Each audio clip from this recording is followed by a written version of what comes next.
So guys, IRFC limited का ये video मुझे दोबारा से बनाना पड़ रहा है। मतलब इन शॉर्ट मुझे दोबारा से ये सभी चीजें बोलनी पड़ रही है। तो अगर आप पहली बार आ रहे हो तो सब्सक्राइब कर देना, अप्रिशिएट कर देना, क्योंकि सीरियसली कैमरा ऑफ पड़ा था पिछले वाले टेक के अंदर और अब मुझे पूरी चीजें फिर से रिपीट करनी पड़ेंगी। बट कोई बात नहीं, सब्सक्राइब कर देना, अप्रिशिएट कर देना।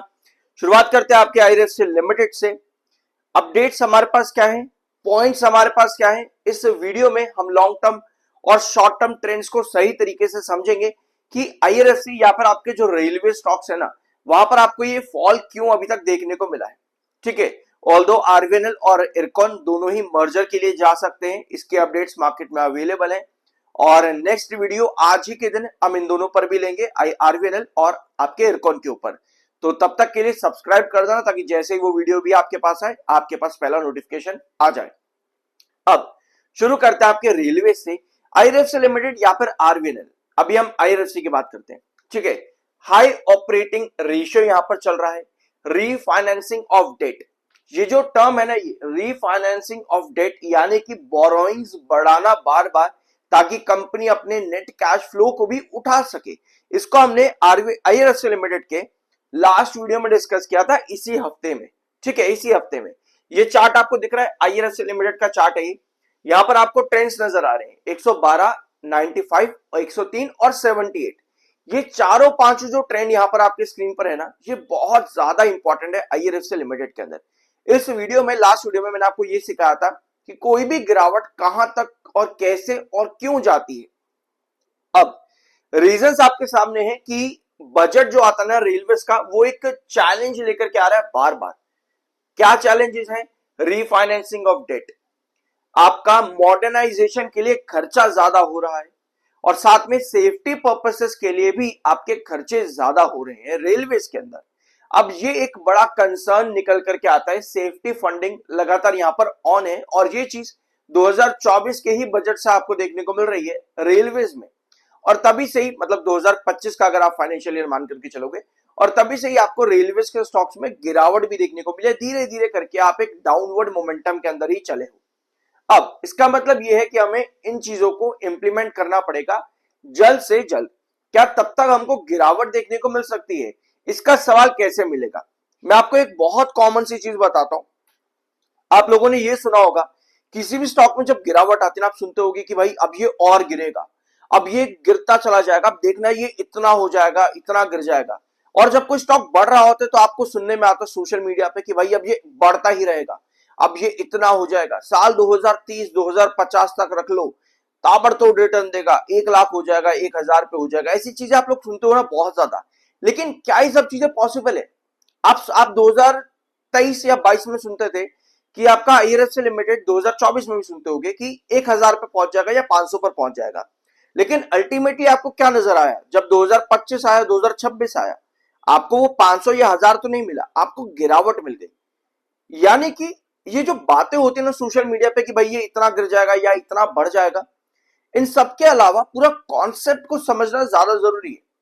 क्योंकि मार्केट कभी कांस्टेंट नहीं रहता है कि एक तरफा बढ़ता चला जाए या एक तरफा गिरता चला जाए। मार्केट अगर आज टॉप हाई पर है तो हो सकता है कल को एक बॉटम भी बना ले। ठीक है, हो सकता है कल को एक बॉटम भी बना ले। तो अगर मार्केट बॉटम बना रहा है, मार्केट टॉप हाई बना रहा है, तो इक्विटीज पर भी उसका डायरेक्टली इंपैक्ट पड़ता है। यानी कि जब बात है एक लॉन्ग टर्म जर्नी की, तो एक लॉन्ग टर्म जर्नी पे हमें बहुत सी चीजें समझनी होती है कि आने वाले टाइम की पॉसिबिलिटी क्या है। कई बार क्या होता है, आप किसी कंपनी में 10 साल के लिए इन्वेस्ट करते हो, लेकिन एक साल में आपको उतना रिटर्न मिल गया जितना 10 साल में शायद नहीं मिलता। ठीक है, और उस एक साल के बाद क्या हो रहा है कि आप वापस उसी प्राइस पर आ रहे हो जिस पर आपने एक साल पहले इन्वेस्ट किया था। यानी कि आपको कहीं ना कहीं एक तरह से एग्जिट निकालने पड़ते हैं। 10 साल का जो इन्वेस्टमेंट है उसको एक साल के अंदर कंक्लूड करना पड़ता है। ठीक है, आई होप कि ये पॉइंट आपको समझ में आया होगा। रिसेंटली आईआरएफसी लिमिटेड ने ओएफएस जारी करा। ओएफएस में 4% के आसपास प्रमोटर का स्टेक जाएगा। ठीक है, ये चीज क्लियर है। 86% है तो 82% के आसपास प्रमोटर का स्टेक हो जाएगा। अब सेबी की गाइडलाइंस के अकॉर्डिंग 75% होल्डिंग एटलीस्ट होनी चाहिए आपके प्रमोटर के पास में। तो अभी भी आपका जो है ओएफएस और आगे जाकर के आ सकते हैं। एफआईएस के पास 0.98% की होल्डिंग है, डीआईएस के पास 1.54 और पब्लिक के पास 11% की होल्डिंग इस समय आईआरएफसी में है। अब क्योंकि ये वीडियो मैं फिर से बना रहा हूं, प्लीज सब्सक्राइब कर दिया करो यार, मेहनत लगती है। पूरा कैमरा ही बंद पड़ा था, मतलब सीरियसली अभी भी मुझे नहीं पता कि कैमरा ऑन है या नहीं है, वो मुझे जा करके देखना पड़ेगा। बट कोई बात नहीं, इसको ऑन ही करते, कैरी ही करते इसी तरह से। अब एक चीज आप यहां पर नोट करना, पिछले 2 क्वार्टर सितंबर का और दिसंबर का कंपनी ने ना नेगेटिव ग्रोथ दिया है। ये जो ग्रोथ है ये एनुअल बेसिस पर काउंट होता है, -7% और -1.5%। ये नेगेटिव ग्रोथ पिछले साल के कंपैरिजन में कंपनी के रेवेन्यूज गिर रहे हैं। लेकिन अगर आप इस चार्ट पर देखोगे, आईआरएफसी लिमिटेड के चार्ट पर, तो आपको नजर आएगा कि आपके आईआरएफसी में सितंबर के क्वार्टर के पहले तक जून और आपका मार्च का क्वार्टर, यहां पर ये स्टॉक ना सिर्फ और सिर्फ एक रेंज के बीच में कंसोलिडेट कर रहा था। लगभग 115 से लेकर के 140 के बीच में एक कंसोलिडेशन जोन बना हुआ था आपका मार्च और जून के अंदर।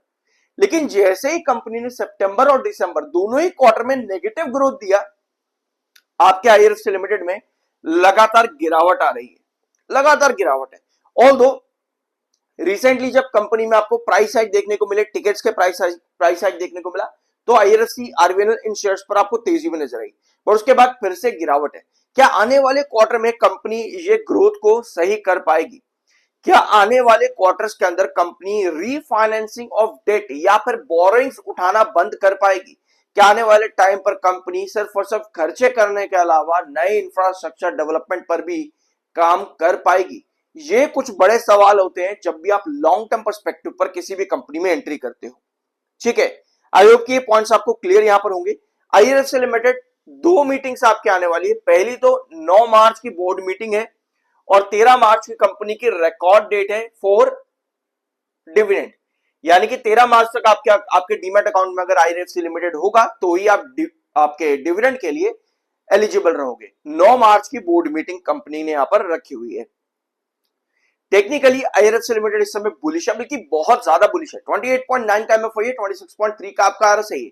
दोनों ही टेक्निकल इतने बुलिश हैं कि आप कहोगे कि भाई इतने टेक्निकल्स पर तो स्टॉक में एक बड़ी रैली भी देखने को मिलती है, लेकिन आईआरएफसी में ऐसा नहीं हुआ। मैंने अभी आपको वीडियो की शुरुआत में क्या दिखाया, लास्ट वीडियो में हमने क्या क्या ट्रेंड्स डिस्कस किए थे, 95, 103, 112, 78। अब लास्ट सेशन अगर आप देखोगे इसी हफ्ते के अंदर, पिछले सेशन में आपको नजर आया 96 के आसपास का ट्रेंड।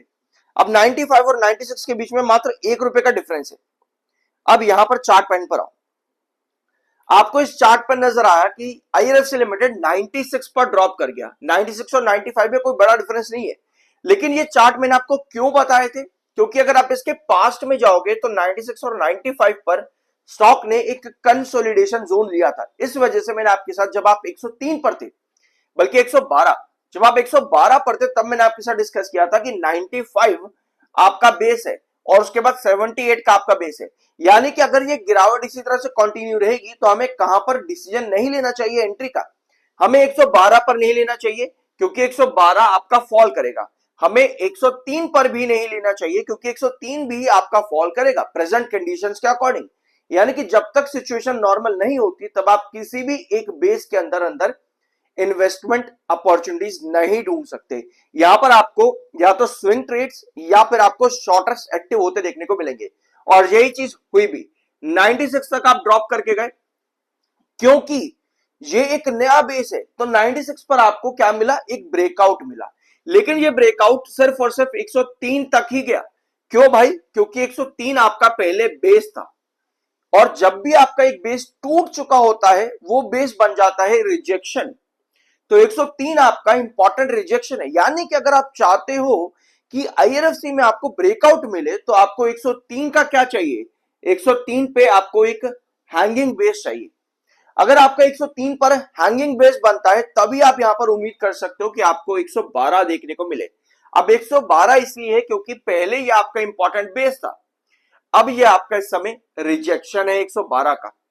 ठीक है, यानी कि ब्रेकआउट्स या फिर ब्रेकडाउन आपको किस तरीके से मिलता है, पहला सिचुएशन क्या है और दूसरा चार्ट्स आपको क्या इंडिकेट कर रहे हैं। अगर 103 आपका रिजेक्शन हो जाता है इसका मतलब यह है कि आप वापस से 96 पर ड्रॉप करोगे, और 96 का भी अगर बेस टूटता है तो उसके बाद आपका 78 का ट्रेंड आता है।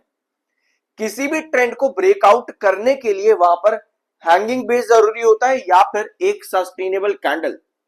जो कि उस बेस का रिजेक्शन एक बार में तोड़ दे और आपको ब्रेकआउट मिल सके। अभी तक आईआरएफसी लिमिटेड में यही आपको देखने को मिला भी है। हर बार स्टॉक एक नया बेस लाइन बनाता है जो कि पुराने चार्ट्स के अकॉर्डिंग होते हैं। हर बार आपको ये चीज देखने को मिलती है और एक नए ब्रेकआउट की तरफ नहीं जा पाता। मतलब कि जहां पर पहले स्टॉक ने अगर बेस लिया होता है वही उसका बन जाता है रिजेक्शन। हर बार यही चीज आईआरएफसी लिमिटेड में देखने को मिली। अब ये आईआरएफसी की ही बात नहीं है बल्कि ये पूरा कॉन्सेप्ट, ये कॉन्सेप्ट मैं आपको क्या बता रहा हूं, कुछ इस तरीके से आपका चार्ट चलता है ना, मान लो कोई स्टॉक कुछ इस तरीके से आपका बढ़ा, ठीक है। अब उस कंपनी में सिचुएशन मान लो अच्छी नहीं चल रही है तो वो इसी तरीके से आपका ड्रॉप करता करता करता करता नीचे भी आता है। यानी कि पुराने चार्ट्स आपको फ्यूचर में क्या पॉसिबिलिटी है वो इंडिकेट करते हैं। यानी पुराने बेसिस बनेंगे आपके रिजेक्शन, पुराने रिजेक्शन बनेंगे आपके नए बेसिस। ये कॉन्सेप्ट ओवरऑल मार्केट में यूज किया जाता है, सिर्फ और सिर्फ आईआरएफसी लिमिटेड तक ही लिमिटेड नहीं है, पूरे मार्केट में ये कॉन्सेप्ट यूज होता है। आई होप कि इस वीडियो में आपको कुछ नया जानने को मिला होगा और सीखने को मिला हो तो एक प्यारा सा सब्सक्राइब जरूर करना। मिलता अगले वीडियो में।